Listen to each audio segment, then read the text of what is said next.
Hi, and welcome back to my channel. Today, we're going to talk about the very touchy subject as to whether or not AI art is ethical. And we're going to go over the pros and cons of it as I see them. So, let's get into this.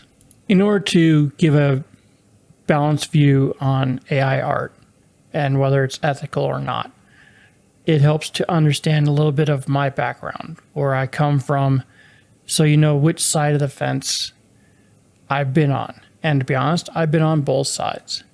My background has been in photography, amateur photography, but still photography, videography.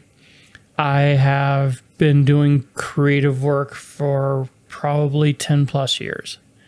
I do it mainly as a hobby, and that is basically because I did not see a way for me to make a decent living. But that's neither here nor there, because I also have dealt with copyright lawyers. I have dealt with media professionals, music industry, art industry, all kinds of professionals through all kinds of what could be considered artistic professions. So I have a fairly rounded background to come at this discussion with.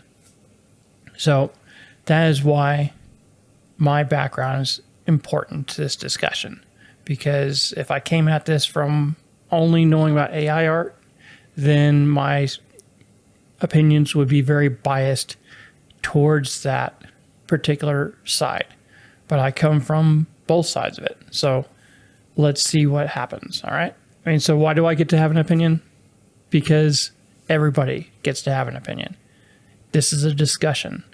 And for a discussion to be of any use, people have to keep an open mind and have to hear varying opinions from all sides, pro, against, or neutral. So it helps to keep that in mind as we go forward here, okay? Let's take a look at the pros and cons as I see them. Now, I've got them listed as cons and pros because I want to go through the cons first and then the pros. So the cons that I've heard people say are job loss, loss of authenticity, theft of people's artwork for AI training. And on the pros side, there's creativity and innovation, accessibility, and speed and efficiency. Now, I'll get into greater detail on all these as we go forward, but let's just jump into it. First, we're going to start with the cons. We got our angry people here. So, job loss. This is an age-old argument, but it really is kind of true, because every time there's been a giant leap forward in technology, printing press, railroads, telephones, electricity, assembly lines, you name it, one of the first things that people bring up is job loss. And in the short term, they're absolutely correct. Because when assembly line and mass production were introduced, that took away jobs from people who were used to making a complete product by hand. You wanted a shoe, you went to a cobbler, and he would make you shoes. But now with mass production, you go to a shoe store, you have a lot more options, but the shoes aren't tailored directly to you. But nowadays, you can still go find a great cobbler. I highly recommend them. I actually have a pair of shoes that were custom made, and I absolutely love them. In any case, I'm just using that as an example. So again, in the short term, there will be jobs lost for some types of art production, mainly things like icons and simple, what I call mass production art. But for other types of things that require imagination, require the artist to fine-tune the results to the needs of a client, I think there will always be a need for artists, especially in that field and in the field of fine art. Fine art is, there's always going to be a need for people to create things by hand. Now, as far as making more jobs in the future, there may not be jobs around creating mass production art, but there may be jobs around defining what that art looks like, being more of an art manager than an art creator, or people who develop portfolios or AI engines or things along those lines. I mean, if AI engines actually had true artists working for them, then they would be able to bring a whole new dimension to AI art.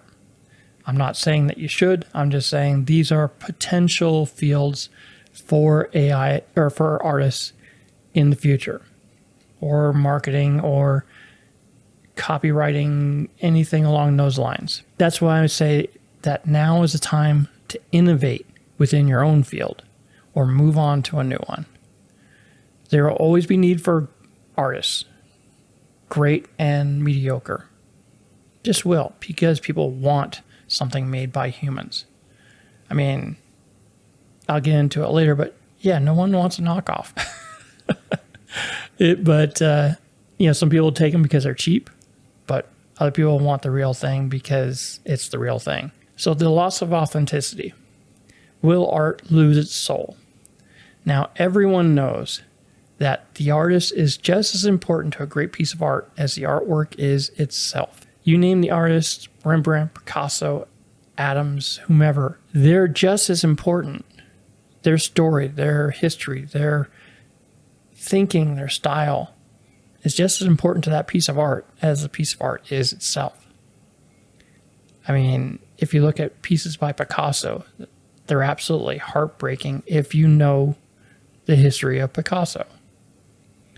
If you don't know Picasso's background or history, the artwork is still impactful, but it's not nearly as impactful as knowing the man who made it and why he did so. In relation to my comment about knockoffs, people want original art rather than a poster, right? I mean, that's just sake. If you can afford it, you're going to go out and get something that was created by hand because it means more. It has more heart, but does it have a lack of soul? And that's up to debate, because while AI art just requires you to type in a few prompts, it's the person's brain who's coming up with where to guide that piece of artwork. And it's their imagination that's going into the words that they're using. Does it require as much work as creating the artwork from scratch? No, it doesn't. But there's still a human element in the creation of that artwork. That's loss of authenticity, at least from my perspective. And then there's the con of people saying AI steals other people's art for training without credit or permission. And to be honest, you have to ask yourself, isn't that what artists have done throughout time? I mean, every artist has looked at the artwork of others and has said, wow, I need to learn how to do that particular style, or I want to learn that effect, the shading or the coloring or the brush strokes. And they practice, they copy what that artist has done until they understand how it was done, and then they incorporate it into their works. I mean, Picasso said, good artists copy, great artists steal. In poetry, T.S. Eliot said, immature poets imitate, mature poets steal. Even in music, Igor Stravinsky said, a good composer does not imitate, he steals. AI just does all this on a grander scale. It's really no different than what has been going on throughout time. The difference is that instead of it being passed from one artist to another, it's now making it generally available to the public. And it's been going on for quite a while, whether it's art or music or writing. AI is here. It's getting better all the time. But as you can see, there are differences. What's been going on throughout history, just on a bigger scale. Let's get into the pros and a little bit about the legal background on AI art. All right, so let's get a little bit into the legality of this. I have to start off with, for legal sake, by saying I'm not a lawyer. My information should not be considered legal advice. Consult an attorney in your area for verifiable facts that have to do with your specific and unique case. But at least from everything that I know, you cannot copyright a style. And that is the biggest thing for artists. And the reason for that is very nuanced, but imagine Rembrandt saying, I copyright this brushstroke. So from now on, you can no longer make a L-shaped brushstroke because I, as Rembrandt, copyrighted that. How much art would be lost? If I said pixels on a screen was copyrighted by me, how much digital art would be lost because copyright forbid people from putting pixels on a screen? It sounds ridiculous, but that's what it is. In order for something to be copyrighted, it must be a quantifiable thing. I mean, you can create a piece of art and say, I copyright this piece of art. And anyone who uses it, you can go after them full force. And you should, to protect your brand. If somebody looks at a piece of art that you've done and said, wow, that's really cool, I can do that, but I'll modify it by just doing this or that or the other thing. That's when it comes into fair use. The right to take somebody's work and modify it to such a point that it's different from the original work. The amount of difference that needs to be done in order to consider it a different work is very messy, even in legal terms. One of the things I used to do is I used to run a music reaction channel, and I was constantly hit by copyright claims from the music industry. Even though I was making transformative works, they still went after me for every single video I uploaded. Hence why I don't do music reaction videos, because dealing with the legalities of that just wasn't worth my time or effort, even as much as I enjoyed making those videos. Anyway, that's a whole nother issue. Basically, by law, someone can make an image that is identical to your style, and if they don't claim that it was made by you and it isn't 100% a duplicate of your image, then as far as I'm aware, they haven't broken any U.S. law. Now, again, not a lawyer. These are just my opinions based off of my background and my history of dealing with copyright issues. So the next side of this is creativity and innovation. One of the things about creativity is sometimes, even for artists who've been doing it for their entire life, they hit a wall. Their mind is blank. They need inspiration. So what do? They go to the internet, or they go to a museum, or they go to the library, and they look at other work done by other artists, looking for that inspiration. But now AI offers another avenue for that inspiration. You can go there and say, you know what, I really want to do something like a lady in blue, but I don't know where to start. And you type that into the AI art generator, and suddenly you have dozens and dozens of different inspiration to work off of, based off of your own thoughts, rather than looking at somebody else's work and saying, yeah, that's a great thought, but that's not really what I was going for. You can fine tune it to fit your specific needs and then say, okay, I can work with that. I can make that my own, and then use that as inspiration for your own artwork. It's an insanely good tool for that purpose. Now, one of the other things it allows you to do, at least from a photography standpoint, is, you want to say, okay, I'm going to do a photo shoot. It's going to be a fashion shoot. What kind of set should I use? What kind of lighting? Should I use colored lighting? Should I use regular lighting? Should I use split lighting or butterfly lighting, or all these other different variations, different set pieces for the background, etc. With a few keystrokes in AI, you can generate some mock-ups and build your style book and say, okay, I've seen this combination. I like how it looks. let's duplicate this and make it better within the studio. Even for artists, if you're a photographer, you can do the same thing for inspiration. I mean, what would Mona Lisa look like if she was wearing a Christmas sweater? I mean, that's a question that AI can answer for you. And it's like this, although that is one very, very ugly Mona Lisa. It gives you the idea. It gives you the inspiration as to what Mona Lisa would look like in a Christmas sweater. The next thing is accessibility. And to me, this is the biggest part, the biggest and greatest thing about AI art. And it's also one of the things that artists think is probably one of the biggest cons of AI art. Because there was a line in a book, or actually it was a movie. What movie was it? It was The Incredibles.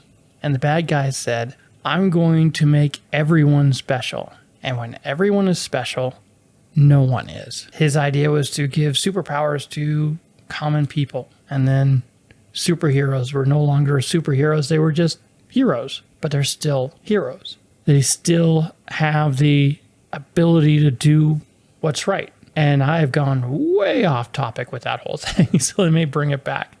Basically, it allows people to create art or a facsimile thereof without being an artist. I love using AI to create things that pop into my mind. You know, I want to see a blue whale dancing a jig or something along those lines. I can see that image on the screen in a minute. And it's just something for me to smile at and understand that I can take my thoughts and turn them into reality. And for a lot of people that don't have artistic talent, that's a huge thing. And it's a great thing because when you start getting into AI art, one of the things you start looking at is what would a monkey painted by Rembrandt look like? And you start researching artists. You start finding out about artists that you never knew about. And you can experiment with their styles. You can enter their world. And it gives you, the AI user, a better appreciation of true artists, of the people the giants whose shoulders you're standing on. It's an amazing thing. If you want to write a book, that's one thing. But if you want to write a book in the style of Hemingway, then you need to know who Hemingway was, what he wrote, and why he wrote it. It's the same thing with AI. AI generated art. So then we get into speed and efficiency. Now this goes back to the innovation part as well. Let's say you're working for a client and you need a quick concept piece to show the client. And the client's on the phone, you're doing a Zoom call with him, and he says, I need a piece of concept architecture like it was done by Frank Lloyd Wright. And you're just typing on your other screen, concept architecture, Frank Lloyd Wright, and you put it in front of them and you say like this, and they're like, no, let's change this, let's change that, let's change the other thing. And right then and there, you get this in real time, you get a better concept for what your client is actually looking for. You can then take that information back offline and use that as a basis to get that finalized piece to the client in a shorter time, with less back and forth, with less redo work, with less wasted effort. It's a huge time saver and moneymaker, even for artists. You just have to understand how to use the work. The main question was, is it ethical? Ethical basically means, if you look up the dictionary meaning of ethical, it means is it right or wrong? And that is not quantifiable. There is always going to be people who say it's right, and there's always going to be people who say it's wrong, and there's going to be some people in the middle who says it could go either way. Kind of like me. Because it's up to every individual's personal opinion. As I said, my background was doing amateur photography. On the screen right now is one of my images. Would I be upset if somebody used this to train an AI? I don't think so. Because I look at it as a tool for creating more images. I love being able to micromanage a photo shoot. I just wish that AI was up to the ability to do the kinds of photos that I am used to doing. You know, if you're doing high key or low key images, you're playing with shadows and light. That's not really that easy or possible to do, at least well, with an AI as of yet. But I certainly look forward to the day that it is, because I would be all over that like bread on butter or butter on bread, however you want to say it. Let's get into the conclusion here. Is AI art right or wrong? That's the point of somebody's feelings. And I mean, I can say what I feel, which I don't think it's wrong. I think it's a higher platform to aim at. I think it's a better training tool. I think it is a chance to innovate to new levels not before conceived of by artists. Now, can be used wrong. Absolutely. I mean, I've heard stories of AI, of artists who have had kind of sleazy people train AI models specifically off of their artwork just because they complained about it.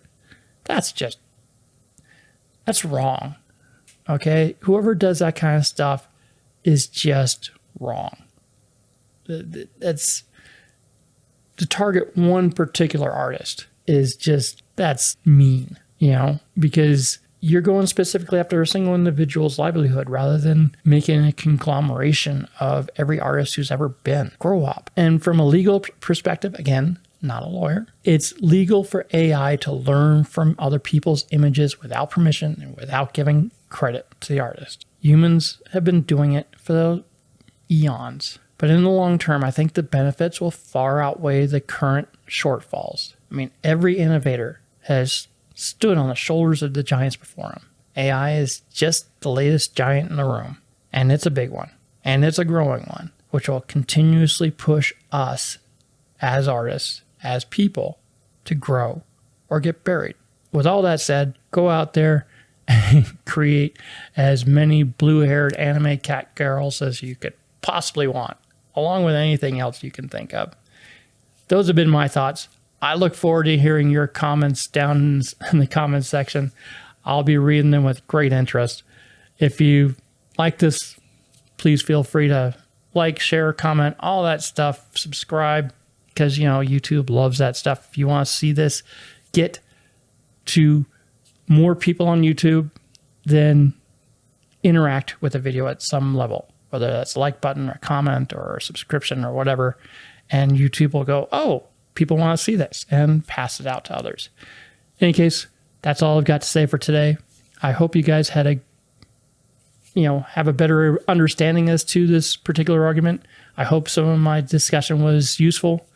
And as always, I wish you a fantastic day. Have a great one. Bye-bye.